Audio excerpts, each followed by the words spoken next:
Yeah, I'll react to that, sure. Okay, guys. Hello. I will at least make one person happy reacting to this video because they Last have but been not asking me to react for a really long time. So let's go. My name's Connor. If you're new, original link to the video from Travel Owl, top of the description. Do a preemptive like. Do a subscribe. Best places in Occitania, part 1. I probably mispronounced that, but that's how I would say it. Let's go. Did I say all the things? My name's Connor. If you're new, hope everyone's doing well. I think I'm repeating myself. Let's go. Occitania is a region in the south of France that stretches from the Pyrenees to the Mediterranean coast. The region is known for its rich history and culture, its picturesque villages, and its breathtaking scenery. The region is divided into several landscapes, including the Pyrenees, the Cevennes, the Garrigue, the Dordogne Valley, and the Languedoc vineyards. One of the most famous landscapes in the region is the Ardèche, known for its picturesque villages. I think this is the area where the Umayyad Caliphate that took over Spain, or Iberia, and then tried to keep going, was turned back. I think I might be correct. And I think it was the Umayyads, but sorry, all right. Deep gorges and rivers. The Ardèche also offers numerous outdoor activities such as canoeing, hiking, and climbing.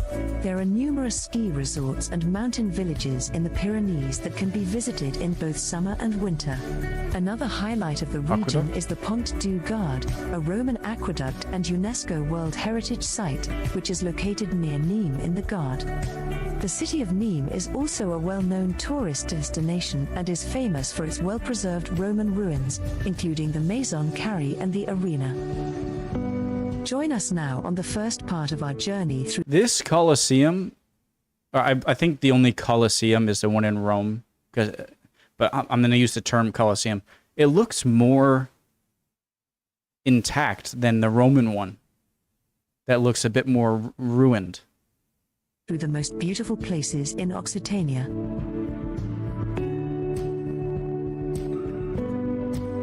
If you like this video, please support the Travel Owl channel with a like, a comment, or a subscription. Thank you.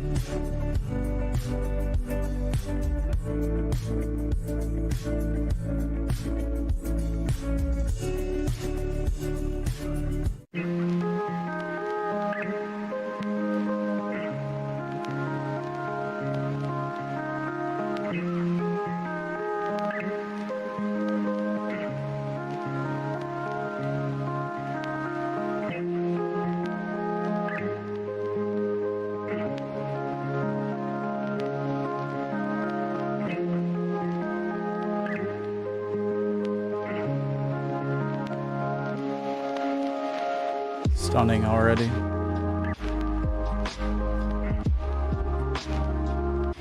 So would this be the French Riviera? The history of Narbonne? Narbonne dates back to ancient times. The city was founded by the Romans in 118 BC as the first Roman colony in Gaul and was named Narbo Martius. That's awesome, because Roman Iberia and the main area of Rome were disconnected for a long time. So that's a really cool fact. As an important trading center and capital of the province of Gallia Narbonensis, Narbonne quickly developed into an important place in the region and for the empire as a whole. This is why Narbonne was nicknamed the Second Rome. Roman rule left behind numerous architectural treasures, including the famous Via Domitia, a road that connected Narbonne with the city of Rome. In the 5th century, Narbonne was conquered by the Visigoths and experienced a further boom under their rule. The city later became part of France and experienced a period of economical and cultural prosperity in the Middle Ages. Today, Narbonne is a modern city that is proud of its rich history. The well-preserved historic center and its historical monuments bear witness to the glorious times of the past. Visitors can discover the fascinating history of Narbonne by exploring the ancient ruins, the cathedral, and other historical sites. Very interesting tree. Peculiar.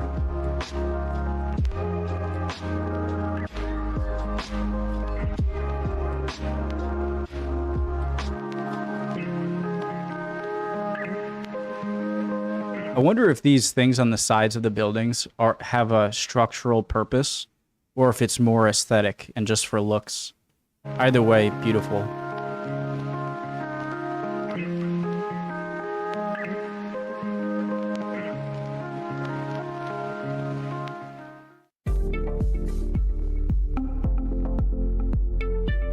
Lourdes is probably one of the most famous French towns, and the small town owes its fame primarily to the apparitions of the Virgin Mary. It was in 1858 when a young girl, Bernadette Soubirous, repeatedly saw a woman in white clothes. Bernadette entered the convent in 1866 and was canonized in 1933, and Lourdes became one of the most important pilgrimage sites of the Roman Catholic Church worldwide. Today, the main source of income for the almost 15,000 inhabitants is pilgrimage tourism. One of the stops for the pilgrims who flock to Lourdes every year is, of course, the Grotto of Massabielle, which forms the center of the Holy District and where the Immaculately Conceived Mary appeared to the 14-year-old Bernadette. 15,000, that's not a lot. That's about the same as the town that I grew up in. I think we had like 16,000. Not a lot. Interesting so far. The Immaculately Conceived Mary appeared to the 14-year-old Bernadette. To this day, the water in the grotto is said to have healing powers, but these have not been scientifically proven. Nevertheless, millions of pilgrims hope for a spontaneous healing every year. The Basilica of the Immaculate Conception and the Basilica of the Rosary are located near the grotto. Due to the masses of visitors, you should book early, because although the city is small, it has more overnight stays every year than Paris, for example. There are said to be 6 million what? Overnight stays per year. Whoa. For example, there are said to be 6 million overnight stays per year. I'm gonna take their word for it, but that sounds a bit insane. A town of 15,000 people has that many yearly visitors? Did I miss something?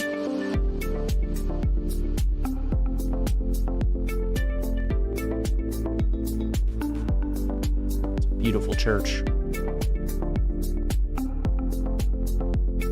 The city's long history reached its peak in the Middle Ages, when Perpignan was proclaimed the seat of the Majorcan kings and attracted a wealthy bourgeoisie. The region's mild climate is particularly favorable for fruit and wine growing. The first sweet cherries are harvested in the orchards near Perpignan as early as March, and the fruit year ends with the autumn grape harvest. The vacation season in and around Perpignan is significantly longer than in other French regions. Visitors to the town benefit from 300 days of sunshine a year, a very attractive, gentle landscape and friendly hosts. Perpignan has an old town that is well worth seeing, built mainly in the Gothic style. Playful elements point to Spanish influences. Only remnants of the once strong city wall remain today. One of the most important medieval secular buildings is the large fortress, behind whose thick walls stands the former royal palace of the Majorcan royal family. The old town hall is also worth a visit. It is located not far from St. Jean Baptiste Cathedral. Perpignan's main train station impresses with its murals created by the artist Salvatore Dali. The city centre surprises visitors with its tranquil atmosphere. Many small squares with lovely cafes, typical restaurants and good stores invite you to stroll around.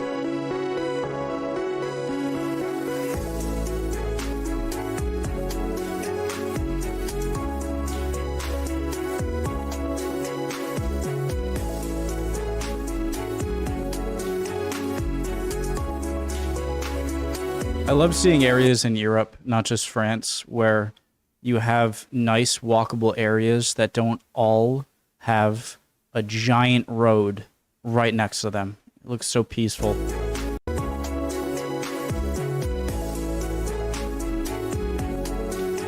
Old fort.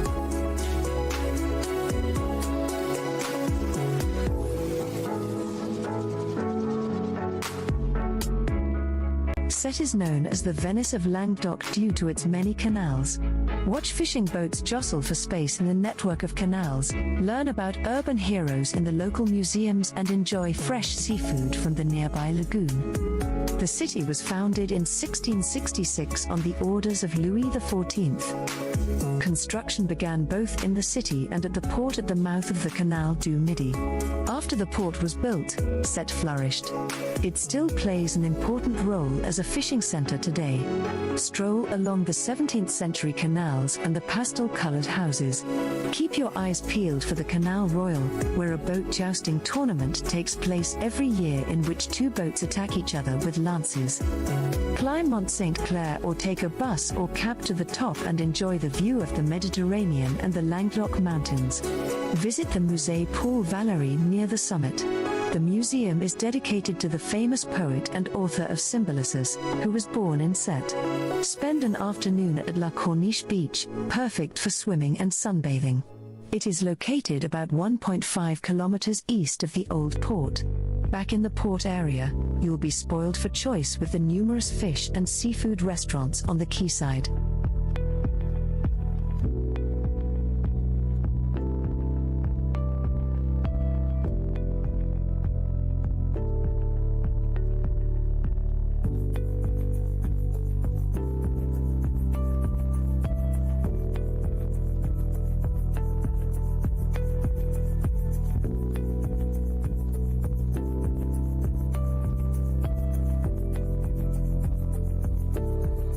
I've seen a few videos of places in France and they're all stunning, so I'm not surprised, but this one is no different. Absolutely beautiful so far. The Canal du Midi stretches 240 kilometers from Toulouse to the Mediterranean. Built in the 17th century, it is now a UNESCO World Heritage Site. Originally, the waterway was built as a shortcut for boat traffic between the Atlantic and the Mediterranean. Today it mainly serves as a tourist attraction. Houseboat vacation. Wait, what?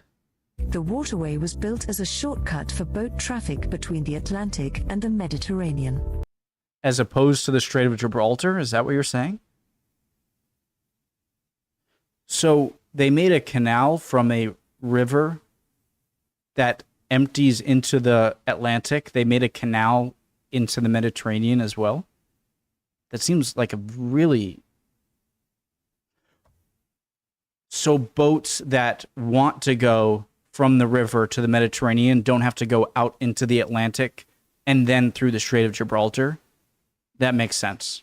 Because at first I was thinking, why would a boat want to go from the Atlantic upriver and then into the Mediterranean when they can just use the Strait of Gibraltar? But if you're a boat more upriver, that would be convenient. So today it mainly serves as a tourist attraction. Houseboat vacations on the Canal du Midi are very popular. This is mainly due to the landscape around the canal, but also to the numerous bridges and locks. One special feature is the Malpas Canal Tunnel. Near Sète, the Canal du Midi flows into the Étang de Tau. A vacation with a houseboat on the Canal du Midi offers plenty of variety in terms of scenery. Passing beautiful vineyards, the waterway is often lined with plane trees, poplars, cypresses, or pines. The trees provide shade and lend the canal a mystical air. The individual stops and pace of the journey are determined by the guest. The waterway leads past small towns and villages. Carcassonne, Bizier and Rhode are some of the best-known towns along the canal. Numerous harbors along the Canal du Midi invite you to moor and linger. Holidaymakers can get all the supplies they need in the towns. Regional markets offer fresh products from the region. There are numerous restaurants along the canal. Guests will find Mediterranean dishes and wines from the surrounding area on the menus. French cuisine is renowned for its variety and quality.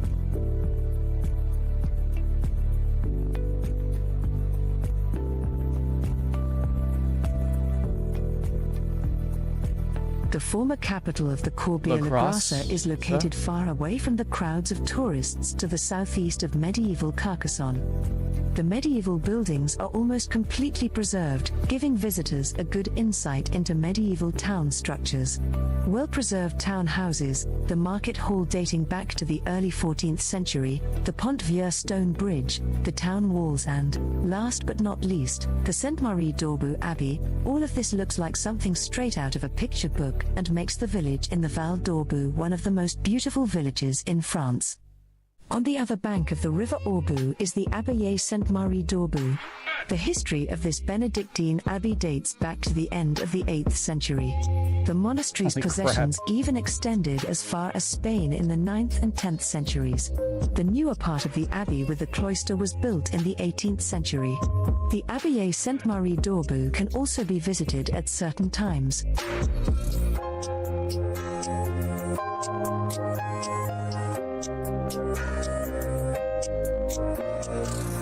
I love how so many of the buildings look like they were just built right from the material around them, and they're matching.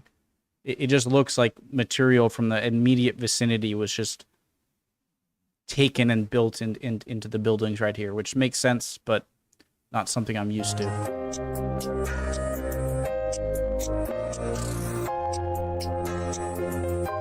Hope that made sense.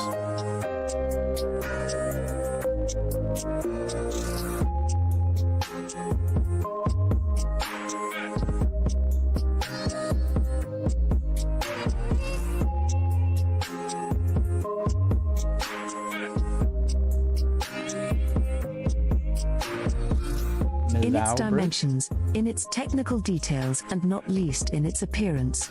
It is even a blessing for the residents of Milo. In the high season, they used to suffer from traffic chaos, traffic jams, many accidents and, above all, eternal waiting times.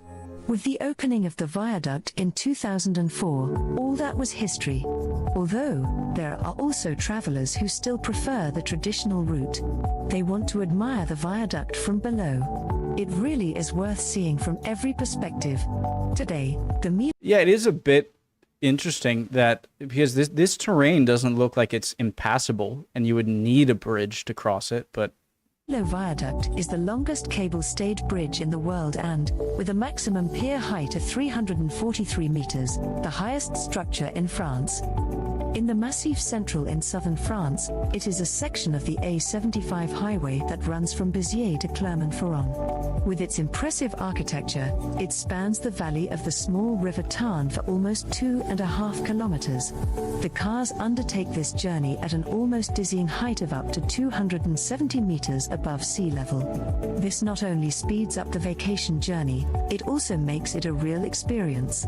Whether you actually arrive at your destination sooner is perhaps even the question. The viaduct is a real sight and many travelers actually take the time. I love that statement. Whether or not you arrive at your destination sooner, like, isn't even the question. That was a cool way. That was a cool way of saying, like, it's an enjoyable thing to see and experience. The viaduct is a real sight and many travelers actually take the time to admire it at length.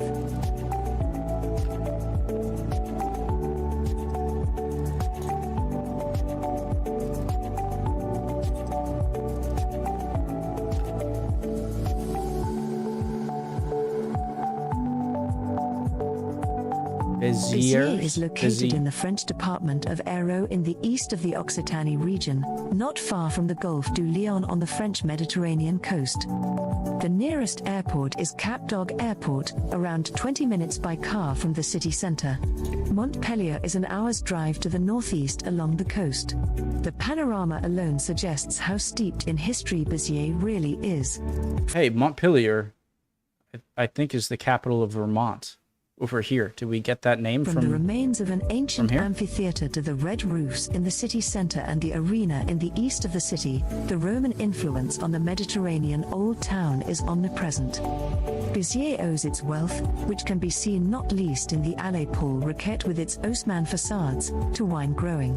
The Saint-Nazaire et Saint-Cels Cathedral is the city's unmistakable landmark. The Gothic monument is enthroned on a hill and overlooks the River Orb, which crosses the world-famous Canal de Midi at this point. The latter is ideal for a houseboat trip to both Sète and Toulouse. Here you can also marvel at the Fonceyran's lock staircase from the 17th century. No less impressive is the Orb Aqueduct, a canal bridge that carries the Canal de Midi across the river. A boat bridge.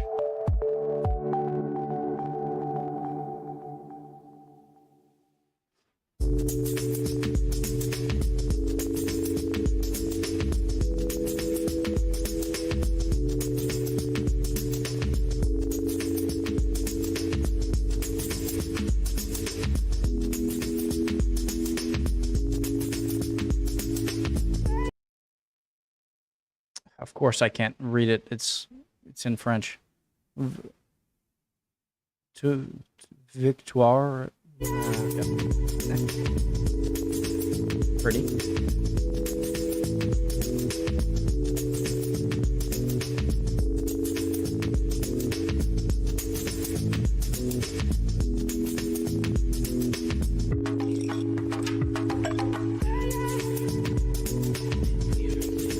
I love the water bridge. The bricks of Albi Cathedral glow a rich reddish brown in the evening light. The last rays of sunlight bathe the west facade in a warm light, as if it were glowing from within.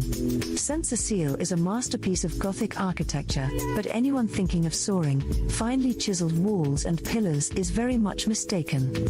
The church lies like a huge block of brick that has fallen from the sky on the hill above the River Tarn.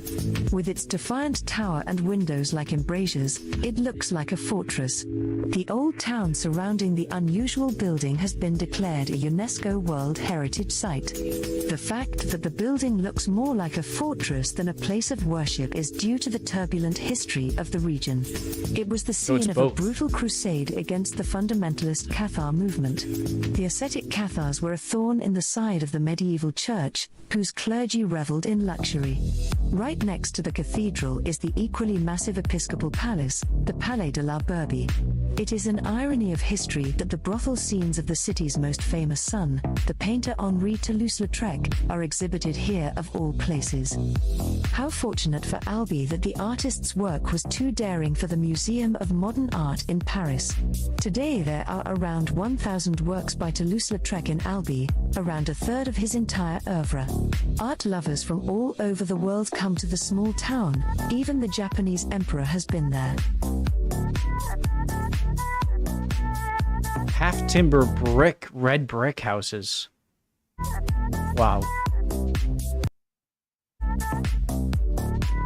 Oh, this image right here is fantastic. Feels like I'm walking back in time.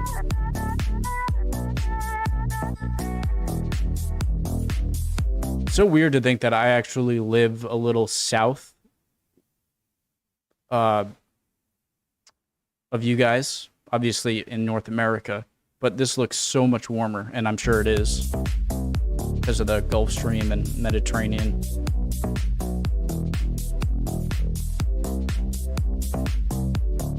A visit to this city is like a trip back in time. Stroll through the medieval streets and admire the architecture of its buildings. You are in a city with an eventful history. It was first under Roman occupation. They tapped the water from the Ur Valley, which rises in Uzes, and piped it to Nîmes. To this end, they built a 49 kilometers long aqueduct, the most famous section of which has been preserved to this day. That's right. It's the Pont du Dur. From the 5th century onwards, it developed into a powerful bishopric. The Diocese of Uzes became one of the most important in Languedoc in the following centuries. The city's landmark is the Ducal Palace. Uzes is also known for being the first duchy in France in 1632. Looks like a Disney movie. And is still the oldest French duchy still in existence today. As you stroll through the old town, you will discover Wait, what? The city's landmark is the Ducal Palace. Bizier is also known for being the first duchy in France in 1632 and is still the oldest French duchy still in existence today.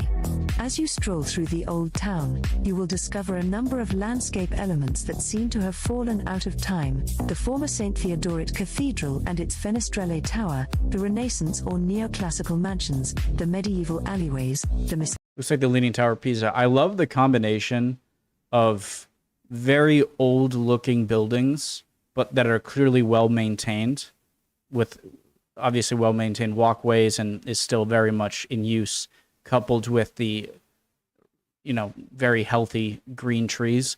It looks like some of the building structures are so old that it should be like this old abandoned ruin, but you still have that old ruin look, just without the abandoned part and with lush trees around it. It's the best way I can explain it. It looks so good. That seem to have fallen out of time: the former St. Theodoret Cathedral and its Fenestrelle Tower, the Renaissance or neoclassical mansions, the medieval alleyways, the mysterious gardens or the Ducal Palace La Douche.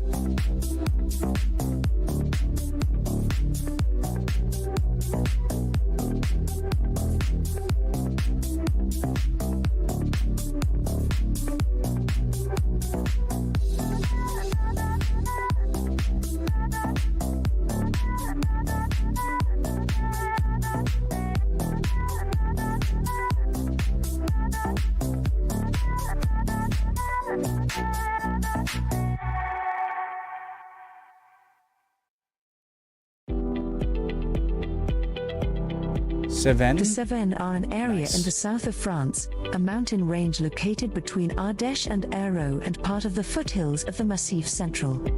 A large part of the Cevennes is part of the Cevennes National Park. Mountains, gorges, plateaus, valleys and wild rivers and torrents characterize the wild south of France, a region of small villages and towns. One advantage I love how varied your landscaping and geography is in a relatively small country. I know you're about as big as Texas, I think, which is large. But just given the fact that you're a relatively small country, and not by European standards, I know you're like probably top 3 largest, but you're a pretty compact country. So it's not like you're like Chile that is pretty large but stretches through many areas. The fact that you're as big as you are and pretty compact and have so much variation is dreamy. Fantastic, the short lovely, distance amazing. to the Mediterranean, approximately 60 kilometers. Montpellier is also not far away, approximately 50 kilometers. What makes the Cevennes so special are the rivers and torrents, chestnuts, transhumants, natural stone houses with their slate roofs and silkworm breeding with the associated silk spinning mill. So if your dream destination is in the south and doesn't have to be the Mediterranean, then the Cevennes are just the place for you. The bizarrely rugged mountain landscape is climatically influenced by the Mediterranean and offers plenty of opportunities for swimming with its many rivers and small streams. A swim is also the ideal way to cool off after a strenuous hike. The impressive landscape will make your hiking vacation unforgettable.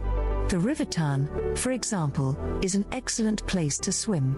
But be careful, it is a river. So there is always a small current, stones on the bottom and a pebble beach. We definitely recommend a pair of shoes for swimming.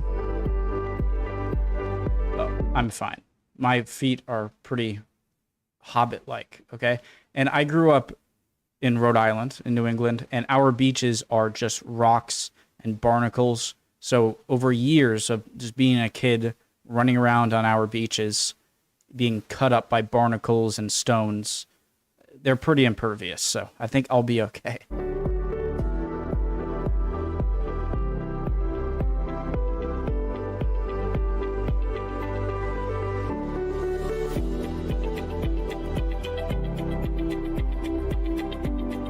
Castle.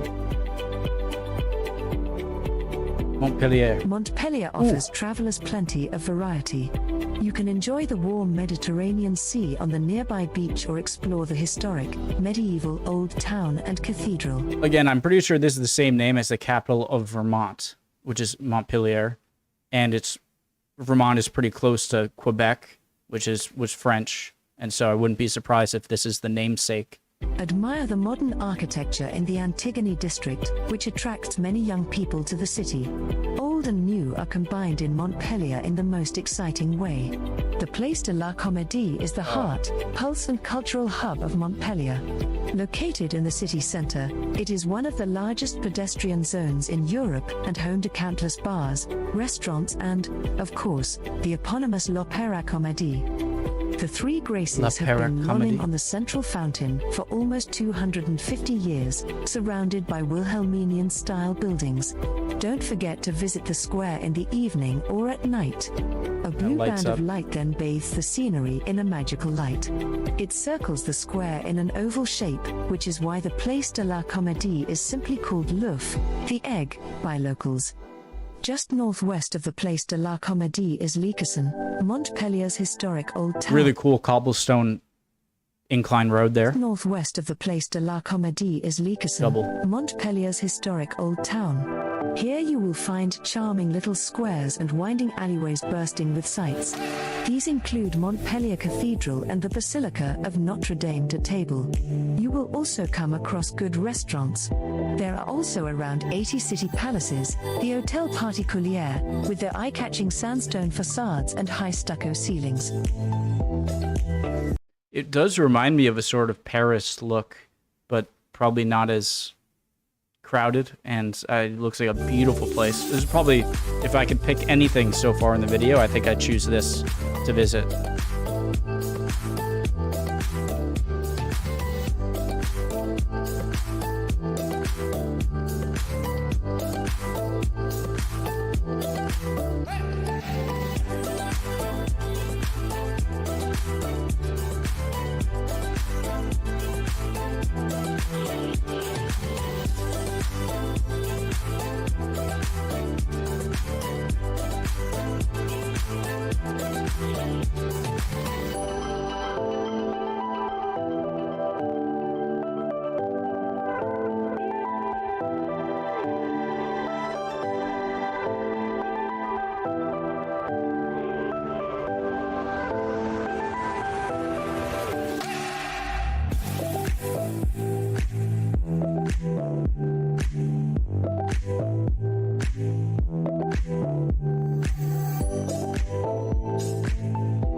The picturesque village of Saint-Guilhem-le-Désert is located in a rugged gorge around 40 kilometers northwest of Montpellier.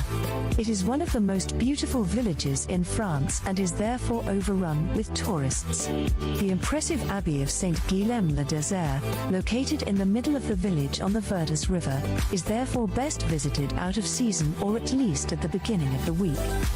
The monastery was founded in 804 by William of Gellone, grandson of Charles Martel and therefore also related to Charlemagne. Charles Martel. I obviously know Charlemagne, but that's a familiar name. This time, William retired to the desert as a simple monk after successful campaigns against the Moors. Since his canonization in 1066... I think is Charles Martel. Is he the one who turned back the Muslim Caliphate from going further in? I forget the battle name, and I could be wrong on the figure. At the latest, the abbey has been an important stage on the Arles branch of the Way of St. James and thus the destination of many pilgrims, even today. The ensemble consists of a three-aisled abbey church with a tower and three abbeys, cloister, chapter house, now a museum, and monastery buildings. The current state of the building dates back mainly to the 13th century, although parts, including the crypt, are significantly older. The high and narrow, completely unadorned nave in the Lombard style is impressive. Curiously, a part of the cloister that was dismantled in the course of secularization after the French Revolution is now in New York. The cloister's a great loss, but one that hardly detracts from the magical attraction of the place. The monastery is now run by Carmelites.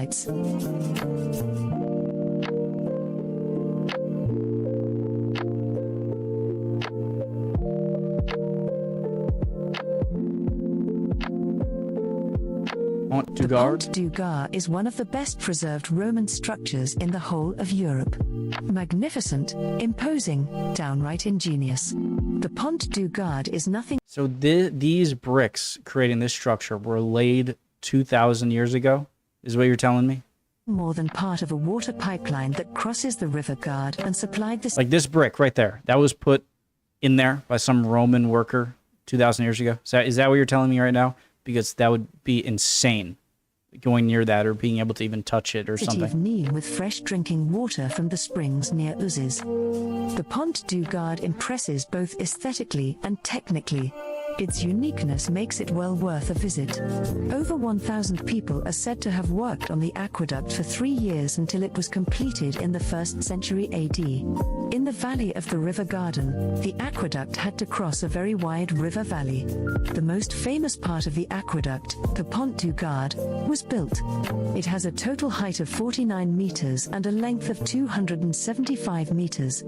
It consists of 3 rows of arcades, 2 imposing ones and an almost delicate-looking top row of arches that carry the water channel.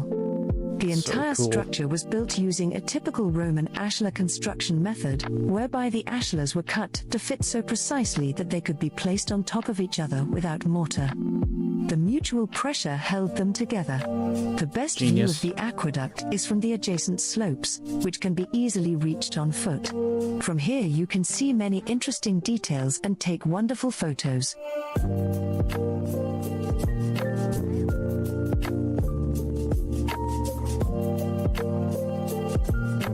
I can't believe some of you have an ancient Roman structure so well preserved within driving distance of you. It's incredible, and I'm jealous.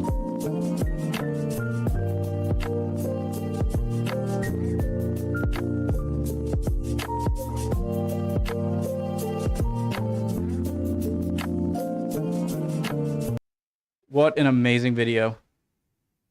Freaking beautiful. Even though I've come to expect that these type of videos about places like southern France are going to be beautiful, I'm still blown away by it when I see pictures. Fantastic. Thanks, guys, if you stuck around. If you could answer any questions I had or any comments at all, you guys are always good with that. Love y'all. Hope you're all doing well. See you guys next time. Bye.